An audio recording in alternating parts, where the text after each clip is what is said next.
축복합니다. 오늘 먼저 제목을 읽어볼까요? 시작.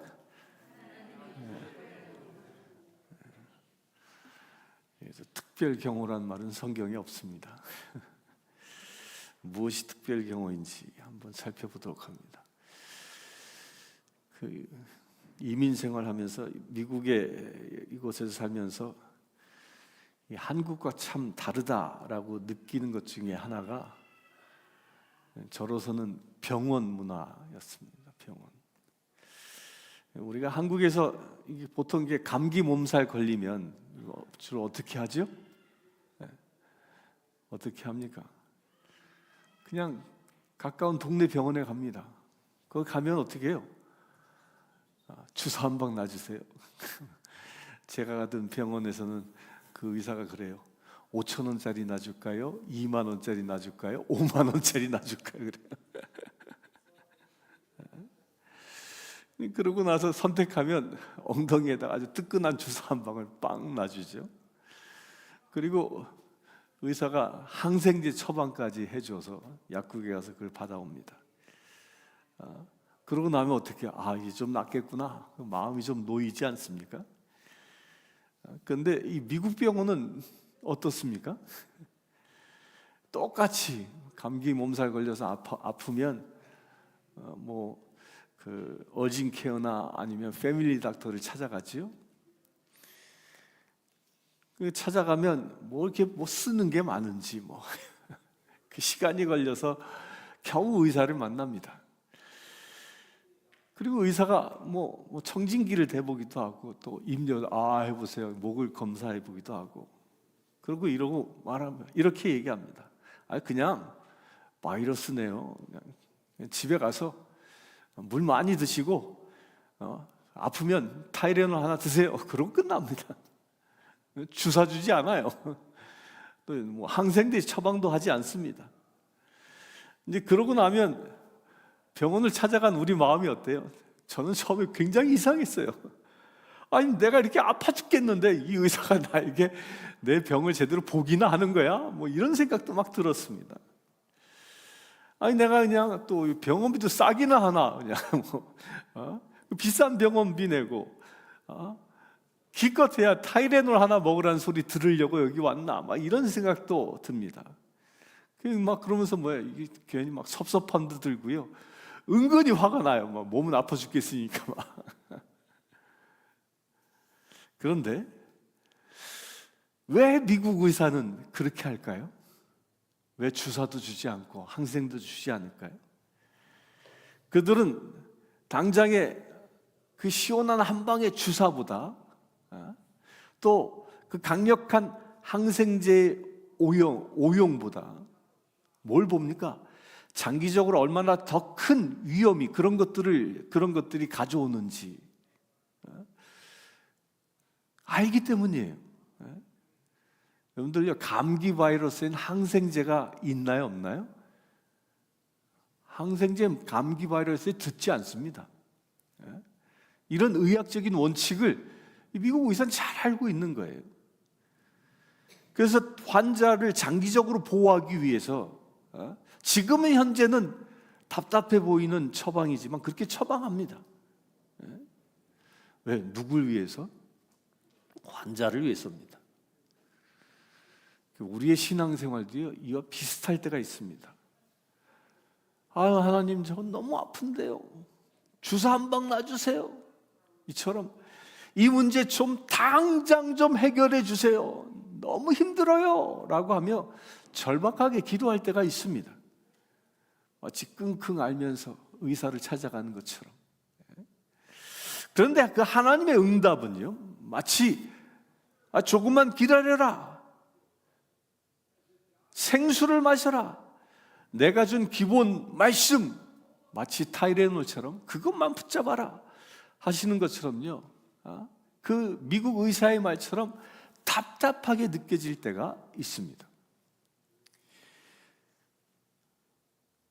그런 느낌이 들 때는 은근히 이런 생각이 듭니다. 하나님이 정말 나를 돌보시는 거야?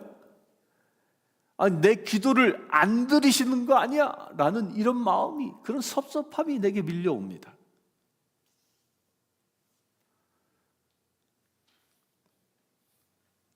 그러면서도 더 기도합니다. 하나님, 지금 이 문제가 마치 나를 감옥에 가둔 것 같아요. 여기서 빨리 벗어나게 해주세요라고 절규합니다. 이런 절규하는 모습이요, 오늘 읽은 본문에 나오는 이 바울의 심정과도 같았을 거다라는 생각을 합니다. 그는 동족에게 배신을 당했어요. 또 로마 병영에 들어가 갇혔습니다. 그 바울이 어떤 마음이 그 안에 있었을까요? 하나님, 왜 저를 이대로 내버려 두십니까? 라고 외치고 싶은 그런 가장 절박한, 절망적인 순간이었을 겁니다.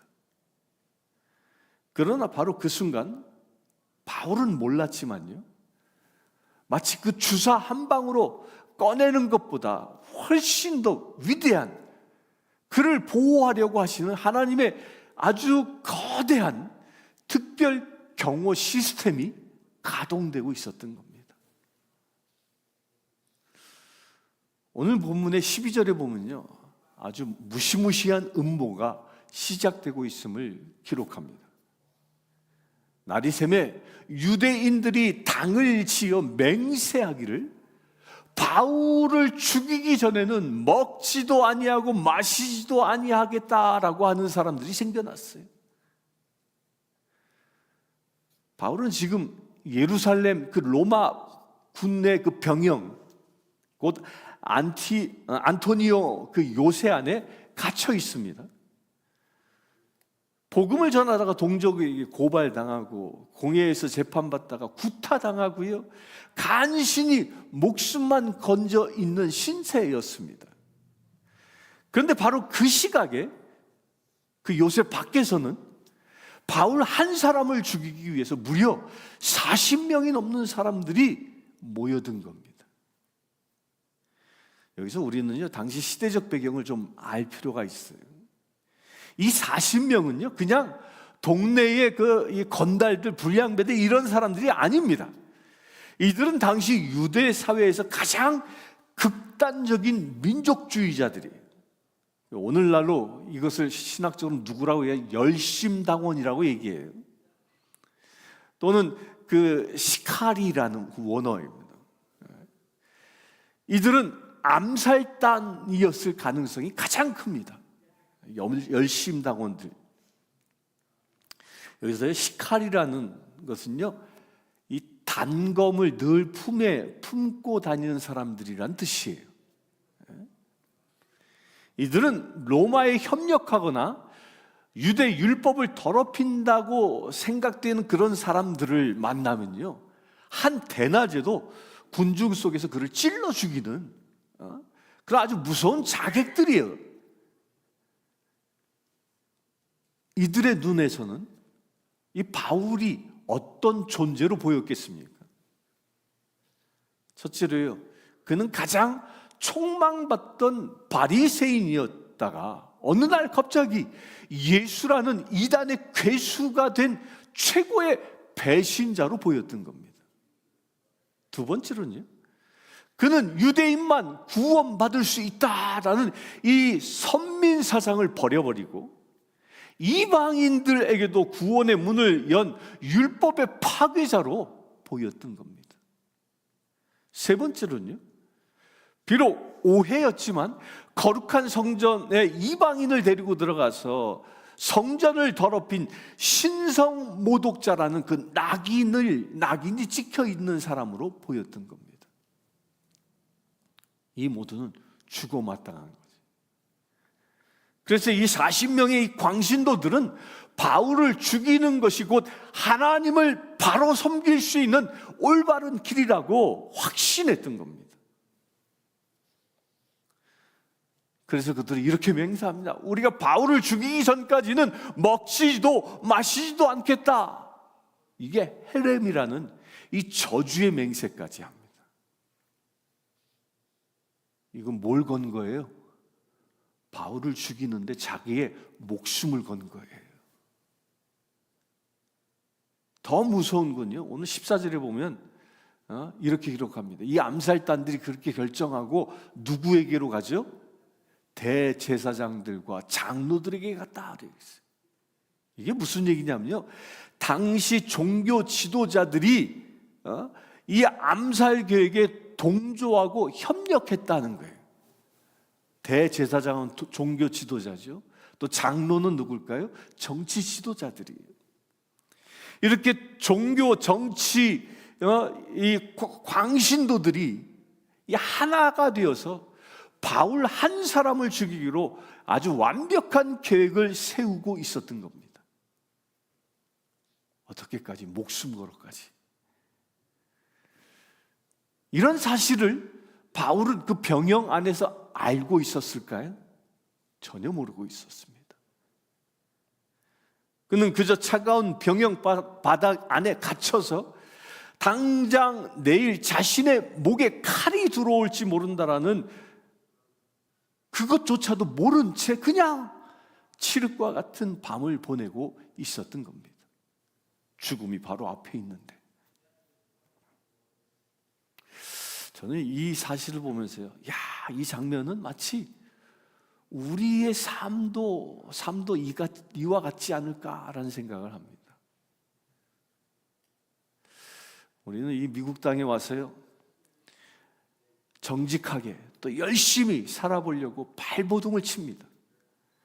근데 어느 순간 나도 모르는 사이에 나를 무너뜨리려고 하는, 나를 죽이려고 하는 이 40명의 암살단과 같은 이 문제들이 내 주변에 생겨날 때가 있다는 거예요.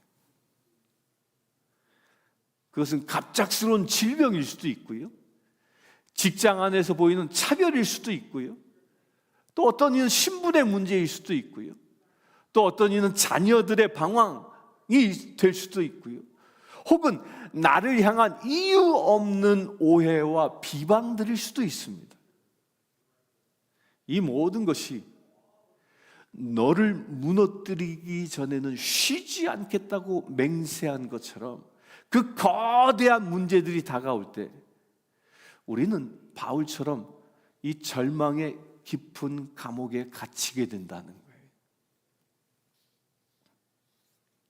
이 바울을 향한 완벽한 암살 계획, 이 40명의 그 자객들과 종교 지도자들의 이 연합, 그로 인해서 생긴 이 절체절명의 위기 속에서 모든 것이 끝났다라고 생각되는 그 순간 반전이 일어납니다. 오늘 말씀 16절에는요, 기가 막힌 반전을 기록합니다. 바울의 생질이 그들이 매복하여 있다함을 듣고 와서 병영에 들어가 바울에게 알린지라라고. 여기서 누가 등장해요? 바울의 생질입니다. 이 바울의 생질은요, 당시 바울의 누이의 아들이라, 조카죠, 조카. 성경은 이 조카의 이름조차도 기록하지 않습니다.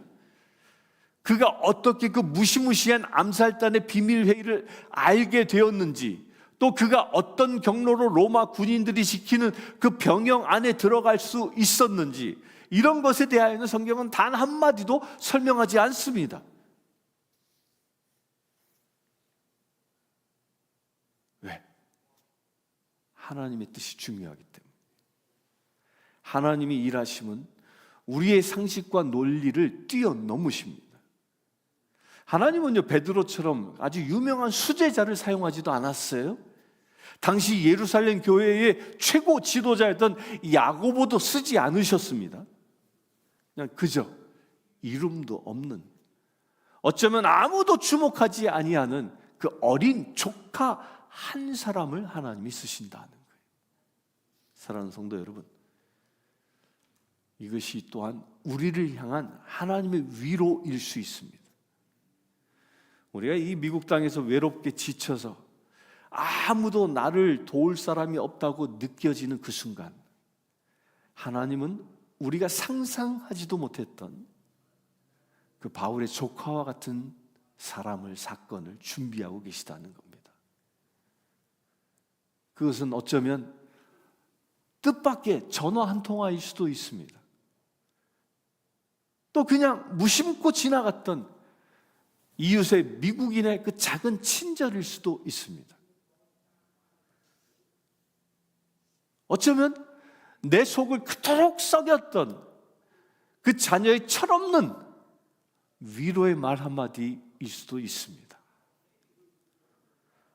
혹은 이 강대상에서 이 선포되어진 이 말씀 한 구절이 내 안에 수십 년 묵은 내 마음의 그 절망들을 끊어내는 하나님의 그 조카와 같은 역할을 할 수도 있습니다. 하나님은요, 바울에게 조카를 보내신 것처럼 이런 조카를 우리에게 보내신다는 겁니다. 문제는요, 그 조카를 알아볼 수 있는 영적인 눈이 있는가, 그 조카의 말을 알아들을 수 있는 영적인 귀가 있는가, 그 귀가 열려 있는가에 이 눈이 열리고 귀가 열리려면요, 절망의 감옥에 갇혀 있을 때에 내 문제만 바라보아서는 안 된다는 거예요. 듣고 가서 말했던 그 용감한 그 조카처럼요, 우리에게 다가오시는 하나님의 그 세미한 음성들에 우리가 귀를 기울일 수 있어야 한다는 거예요. 조카의 보고를 받은 이 바울은 어떻게 합니까? 즉시 백부장을 부릅니다. 그리고 백부장은 천부장이었던 클라우디우스 그 루시아에게 가서 보고합니다. 자, 이때 로마의 천부장은 어떤 결정을 내립니까? 유대인끼리의 문제인데 귀찮게 됐구나. 내일 아침에 해결하지 뭐. 이 시간은 밤중이었거든요. 이렇게 말할 수도 있었을 겁니다. 하지만 오늘 말씀 23절에 보면 천부장의 반응은요, 상상을 초월합니다. 그 한밤중에 백부장을 불러 이르되 제3시에 가이사랴까지 갈 보병 200명과 기병 70명과 창병 200명을 준비하라고 아주 지시합니다. 여러분들이 바울 한 사람을 보호하기 위해서 총 몇 명의 군인을 동원하라고 명령해요? 보병 200명, 기병, 말탄 기병 무려 70명, 또 창병, 창을 든 200명. 합 몇 명일까요? 200, 270. 빠르시네. 합 470명이에요. 하나님은요, 이 40명의 그 암살단들을 막기 위해서 하나님은 무려 몇 명을 동원하셨어요? 당대 최고의 로마 군인들 470명, 그 정예 군대를 동원합니다. 10배가 넘는 아주 완벽한 보호를 계획하셨다는 거예요. 이건 마치 이거 하나님 좀 오버하는 거 아니야? 이런 생각이 들 수도 있어요. 과잉보호처럼 보여질 수 있어요. 하지만 이것은 바로 당신의 자녀를 지키고자 하는 하나님의 방식이라는 거예요. 우리는요, 하나님, 저 400명만 저 40명만 좀 막아주세요 라고 기도합니다. 하나님, 지금 내게 있는 이 문제만 좀 해결해 주세요 라고 기도합니다. 그런데 하나님은 어떻게 해요? 아니다, 470명을 보내겠다라고 말씀하신다는 겁니다. 우리는 미국 생활에서 겨우 숨만 쉬게 해주세요라고 말할 수 있습니다. 그때 하나님은요, 아니다, 내가 너를 통하여 이 땅을 축복하는 그런 축복의 통로가 되게 하겠다라는 그 위대한 계획을 가지고 계실 수 있다는 겁니다. 아멘이십니까? 그런데 왜 천부장은요 이렇게까지 했을까요?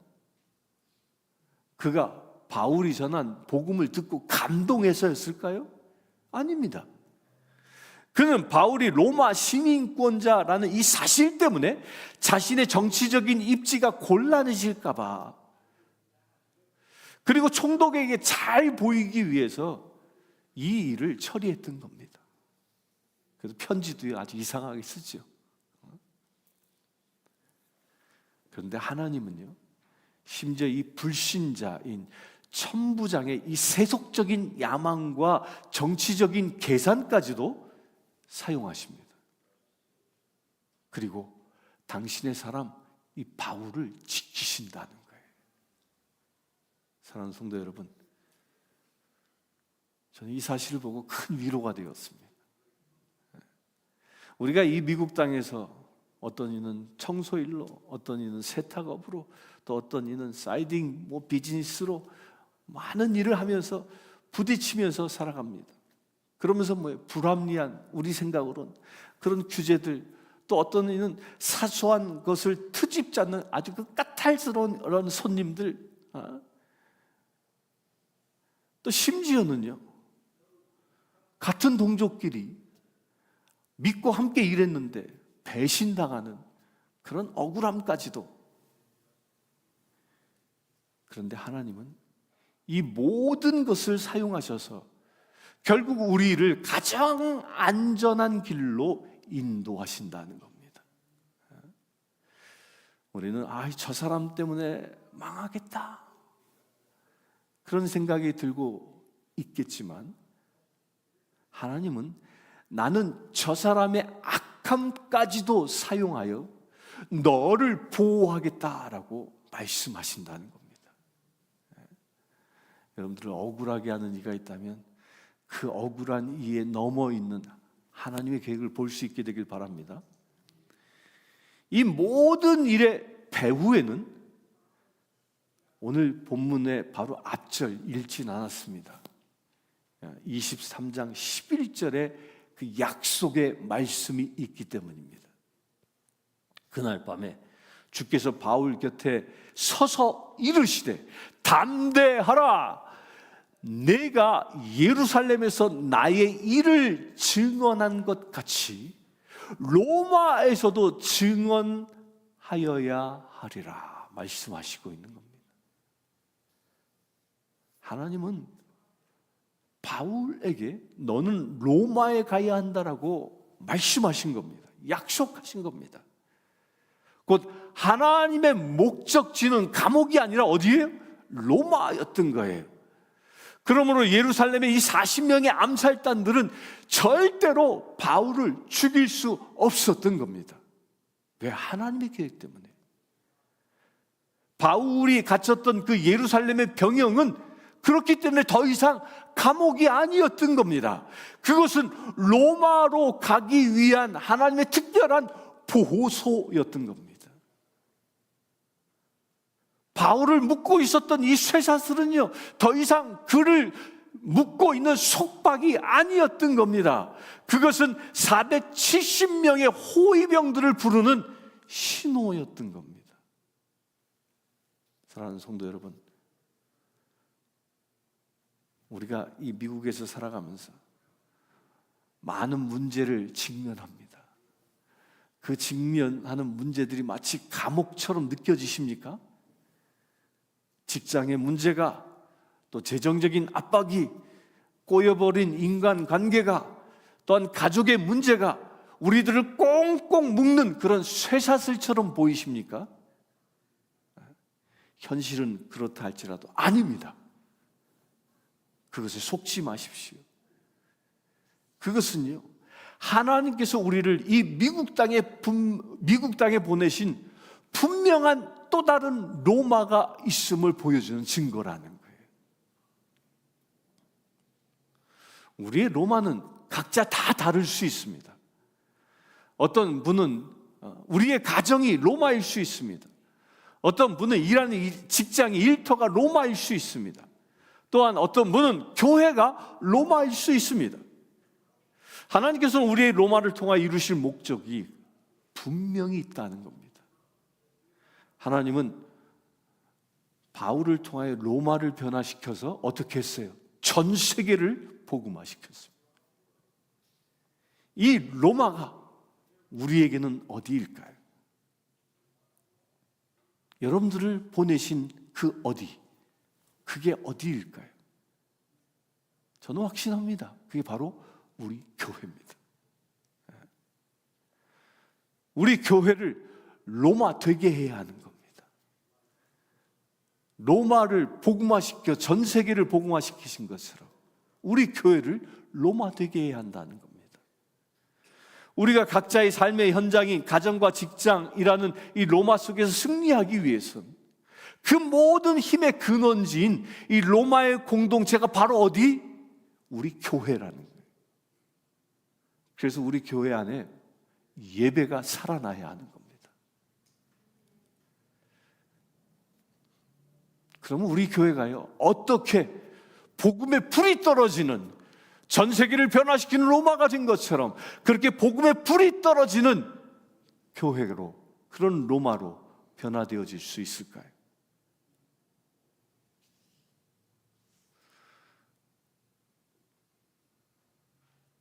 그 길은요, 하나님은 예배에 집중하는 자를 아주 특별하게 보호하십니다. 제가 이 성신교회 와서 사목한 지도 이제 6년하고도 11개월 차를 접어들었습니다. 지난 6년 11개월 동안 한 성도님을 늘 지켜보게 되었는데 그분은 아주 좋은 습관을 가지고 계셨습니다. 이분은 늘 최소 주일 예배가 시작되기 1시간 전에는 꼭 와 계세요. 그리고 이분은요, 늘 교회 현관문을 열고 들어오면 가장 먼저 어딜 가냐면 성전에 들어옵니다. 그리고 성전의 자리에 앉아서 본인이 앉는 그 자리에 꼭 앉으셔서 기도하십니다. 한 번은요, 제가 저 뒤에서 이분이 도대체 얼마나 기도하시나 시간도 한번 재봤어요. 짧게는 10분, 길게는 한 30분. 늘 평균 한 10분에서 15분 정도는 늘 그렇게 기도하십니다. 늘 한결같았어요. 그렇게 이 성전에서 기도하는 가운데 그분은 주님을 만나겠지요. 그리고 나서 교회에 뭐 필요한 게 있나, 당신의 손길이 필요한 것이 있나 찾아다니며 봉사하고 헌신합니다. 우리 모두 이런 모습을 본받을 수 있게 되길 바랍니다. 아멘. 여러분들 박효진 장로님이라고 아세요? 아주 한국에 유명한 분인데, 이분은 한국에서 그 교도소에서 교도관으로 일생을 생활하셨습니다. 그래서 교도소 선교에 일생을 헌신한 분이에요. 이분이 그 유튜브 채널을 운영하시는데 제가 종종 듣습니다. 그 본인의 간증들을 그 영상에 담아서 올립니다. 근데 한날 제가 이 영상을 보는데 그 영상 가운데 제목이 뭐예요? 주일 예배를 드리는 자세예요. 그것에 관하여 쭉 설명하더라고요. 본인과 본인 교회가 어떻게 하는지 설명해요. 그 영상에서요, 어떻게 예배를 드려야 하는지를 다음과 같이 쭉 설명하더라고요. 제가 정리해 봤어요. 그분이 하는 첫 번째는요, 예배를 드리기 위해서는 먼저 예배 시간보다 최소 20에서 30분 이전에는 성전에 들어와 있어야 한다. 그리고 들어와서 뭐 해요? 뭐 할까요? 그거 맞아요. 최소한 2, 3분 정도는 그 자리에 앉아서요, 보혈의 은혜를 임하는, 보혈의 은혜를 구하는, 그리하여 나의 모든 죄와 허물들이 깨끗이 씻겨지도록 기도하라는 거예요. 그리고 기도를 마치면 뭐 하냐면요, 주보를 딱 펼친대요. 여러분들 주보 펼치면 제일 먼저 뭐부터 봅니까? 지난주 내가 헌금했는데 내 이름 있나?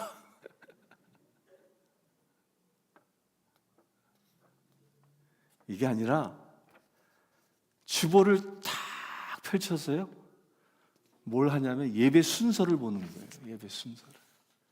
그래서 혼자서 예배 리허설을 한대요. 리허설. 아, 오늘 부를 찬송이 뭐지? 찬송을 다 찾습니다. 그리고 그 찬송의 그 가사를 다 읽어봅니다. 잘 아는 찬송일지라도 하나하나 꼼꼼하게 읽어봅니다.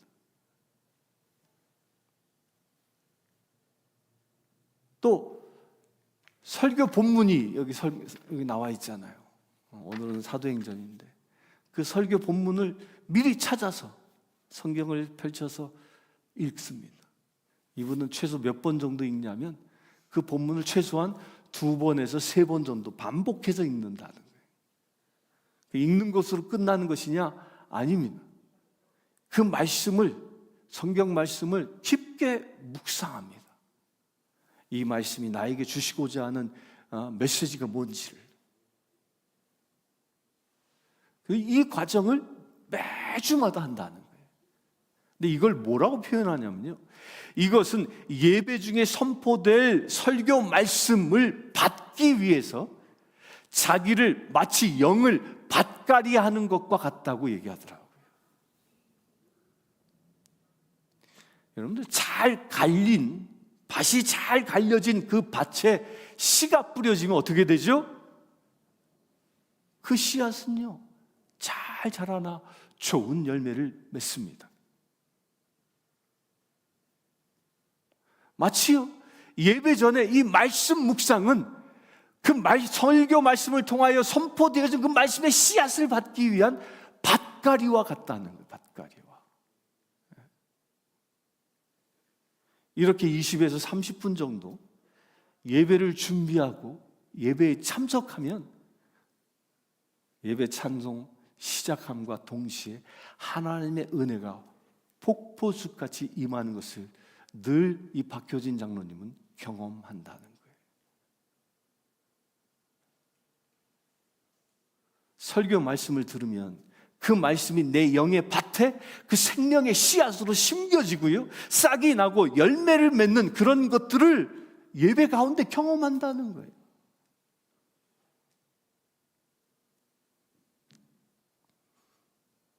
우리 사랑하는 성도님들,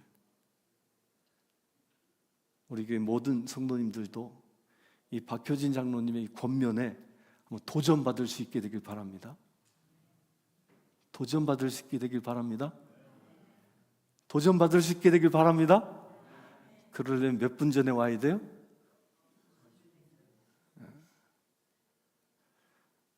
우리가 주일날 교회 오는 것은요, 봉사하는 것이 목적이 아닙니다. 점심 식사 준비하는 게 목적이 아닙니다. 우리의 목적은 어디에 있어요? 하나님께 예배 드리기 위함이라는 거예요. 그것이 목적입니다. 우리 모두 다음 주부터는 예배를 드리기 최소 몇 분 전? 몇 분 전? 몇 분 전? 오건사님 몇 분 전? 요즘은 오건사님이 좀 빨라지셨어. 요즘은 10분 전에 오시는데 10분만 더 일찍 오세요? 최소 20분 전에는요, 우리 모두 이 성전에 앉아서 예배를 준비할 수 있게 되길 바랍니다. 아멘. 이 주방에서 봉사하는 분들도 마찬가지예요. 최소 예배 시작하기 20분 전에 다 끝내세요. 준비하다고 딱 칼 내려놔요, 그냥. 주걱 내려놔요, 그냥. 그래야 모두 이 성전에 들어와 예배에 집중할 수 있게 되길 바랍니다. 교회에 오는 것은요, 봉사가 목적이 아닙니다. 무엇이 목적이 되어야 한다고요? 예배가 목적인 겁니다. 예배가.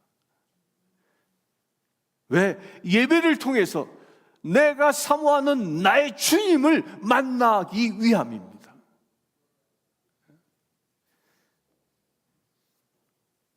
그래서요, 애찬을 준비하신 봉사 열심히 하시는데 축도 전에는 나가지 마십시오. 축도가 뭐예요? 축도가 뭐예요? 하나님의 복을 받는 거예요. 왜 그걸 빼먹고 가? 에? 아멘. 에? 성전에 들어와 있으면 저 문 밖의 모든 일들은 다 잊어버리시고 오직 누구에게만 집중해요? 오직 예배에 집중하고 하나님께 집중해야 한다는 거예요. 주방에 가스불 켜놓고 왔나? 다 잊어버리십시오. 아멘. 그래야 모두 성전에 들어오면 떠드는 게 아니라 하나님께 집중하면. 어떤 이는 들어오면 인사부터 해. 막 앉아있는 사람 기도하고 있는데 옆에 앉아 아이고 만나서 반가워요 뭐. 그러지 마시라는 거예요. 그건 평화 인사 때 하면 돼요. 에?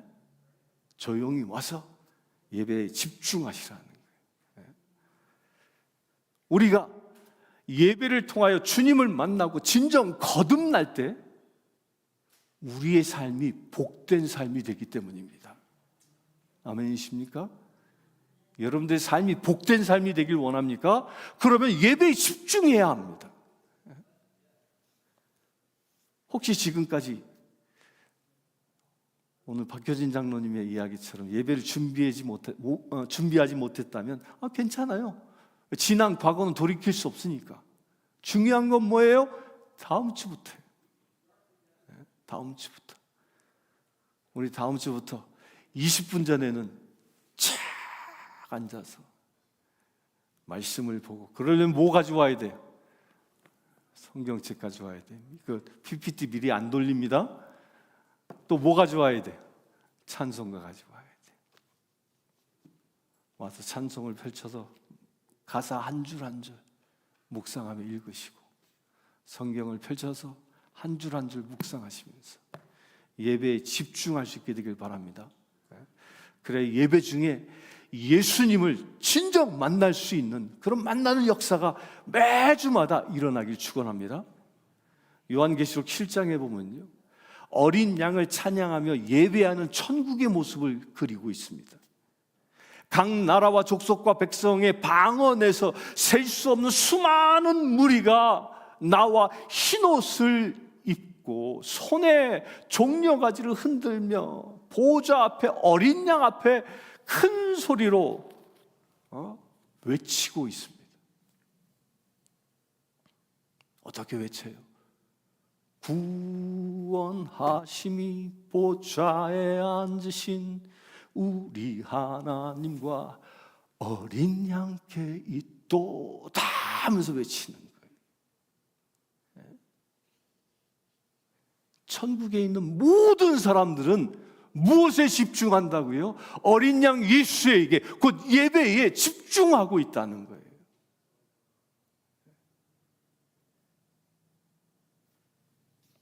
이들이 누굽니까? 이 예배에 집중하고 있는 이들이 누굽니까? 그들은 큰 환난에서 나온 자들인데 어린 양의 피에 그의 옷을 깨끗이 씻어 입은 사람이라고 말씀합니다.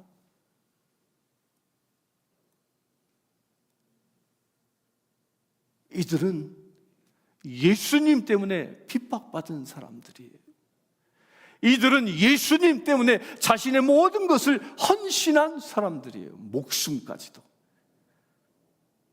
그래야 이들은 예수님의 그 보혈에 자신의 두루마기를 희게 빨아 입은 사람들이라는 겁니다. 이것이 무엇을 얘기합니까? 이들의 삶의 이유는요, 오직 예수였다는 거예요. 삶의 이유가 오직 예수였다는 거예요. 세상의 명예도 세상의 부귀도 세상의 높음도 아니었습니다. 오직 예수였어요. 오직 예수에게 집중한 사람들입니다. 우리도 이 예배를 통해서 우리도 예수에게만 집중한다면 바울이 갈 그 로마가 우리 교회가 되어질 줄 믿습니다. 사도 바울은 로마로 보내져서 예배자가 되게 하신 것처럼요, 우리 주님은요, 우리 교회도 예배에 집중하여 살아있는 교회가 되기를 바라고 계십니다. 우리 교회가 예배에 집중하는 교회가 되어진다면 우리 교회를 통해 큰 역사가 일어날 것입니다. 사단은 그렇기 때문에 우리가 예배에 집중하지 못하도록 온갖 유혹과 방해를 다합니다. 그러나 우리가 그 모든 걸 이겨내고 예배에 집중한다면 세상의 그 어떤 마치 40명의 암살단과 같은 그런 무리들이 우리를 공격한다 할지라도 우리를 무너뜨릴 수 없는 것입니다. 왜요? 우리를 위협하는 그 문제, 그 40명의 암살단보다도 우리를 지키시는 그 하나님의 군대 몇 명? 바울을 몇 명이 지키게 하셨다고요? 470명. 여러분들 한 사람 한 사람에게 몇 명의 하늘의 군대가 지키신다고요? 470명. 아멘. 내 문제가 40가지가 쌓여 있어도 그 문제로부터 지키시기 위하여 하나님은 470의 천사를 보내신다는 거예요. 그게 어떻게 가능해요? 우리가 진정 예배에 집중할 때 우리를 보호하신 하나님의 그 특별한, 눈에는 보이지 않지만 그 특별한 경호가 일어나는 거예요. 하나님의 특별한 경호, 그게 완벽하게 작동하게 될 것입니다. 무엇 할 때? 예배에 집중할 때. 아멘이십니까? 사랑하는 성도 여러분, 우리 모두 승리할 수 있게 되길 축원합니다. 우리가 예배에 집중한다면 그 하나님은 어떤 위험 속에서도요, 마치 바울에게 이름 없는 조카를 보내셔 복음의 전달자가 되게 하신 것처럼 우리의 길을 여십니다. 우리가 예배에 집중한다면 하나님은 우리를 위협하는 그 마귀 그 40명을 이겨낼 수 있는 470의 천사들을 보내주신다는 것입니다. 그래야 하나님은 예배에 집중하는 우리들을 마치 사도 바울을 지키시는 것처럼 우리를 지키신다는 겁니다. 이 하나님의 특별한 경호를 우리 모두 신뢰하며 승리하시기를 주님의 이름으로 축원합니다. 기도하겠습니다. 주 아버지 하나님, 우리가 예배에 집중하기를 원합니다. 하나님의 말씀에 집중하기를 원합니다. 오직 예수 그리스도에 집중하기를 원합니다. 그래요 주님, 우리가 신령과 진정으로 예배함으로 우리의 예배 자리가 온전히 하나님의 나라 되어지기를 원합니다. 그래요 주님, 우리가 예배에 집중함으로 이 땅에서 470의 하나님의 특별한 경호를 받으며 승리하는 삶을 살아가기를 원합니다. 주여, 이 시간 예배하는 모든 심령 한 사람 한 사람마다 주님의 크신 은혜로 축복하여 주시옵소서. 그래야 주님, 우리가 신령과 진정으로 예배함으로 우리의 예배를 통하여 하나님께 기쁨을 드리는 놀라운 주의 자녀 되게 하여 주시옵소서. 우리 주 예수 그리스도의 이름으로 기도드리옵나이다. 아멘. 다 함께 일어나서 384장 성령 찬송 드리겠습니다.